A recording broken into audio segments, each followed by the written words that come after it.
One of the Beatles, John Lennon, who's a very good songwriter, wrote a song called Imagine, and it's a good song. But in the song, he says some strange things. He says, imagine there's no heaven and no religion too, sharing all the world, and the world will live as one. Well, this song is definitely anti-Christian, anti-God, and anti-religion. As a matter of fact, John Lennon, this is what he said about the song. He said, Imagine is virtually the Communist Manifesto, even though I'm not particularly a communist. Well, I can't imagine. First of all, there is a God, and I can't imagine that there is no religion, there's no God, and there's no heaven. There is. Throughout recorded history, there's been a lot of candidates for God. And this is fascinating. When we study the Roman Empire and the Greek Empire, we see all kinds of gods. As a matter of fact, the Greeks had so many gods, they made a statue in case they left one out, if you can imagine that, and said, okay, just in case we left a god out, we're gonna make a statue to him. And but we know when we start looking seriously, any kind of just a modest effort produces the God of the Bible.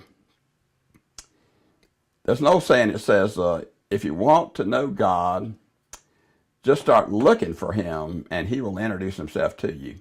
I know in my case, that's what happened. There are over 300 prophecies from the Old Testament, specific prophecies about the coming Messiah. And every single one of these prophecies were fulfilled in Jesus. As a matter of fact, if you are concerned about the Old Testament to the New Testament, let me tell you this.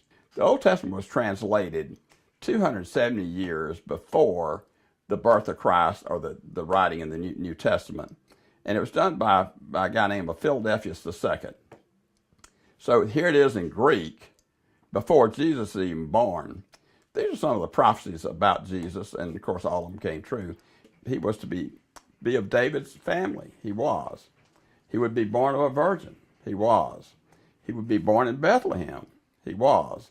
He was to sojourn down to Egypt. He did. He would be announced in advance by an Elijah-type herald, and we know this is John the Baptist. His ministry would be one of healing. It was. He would make a triumphant entry into Jerusalem. He did. He would be betrayed for 30 pieces of silver.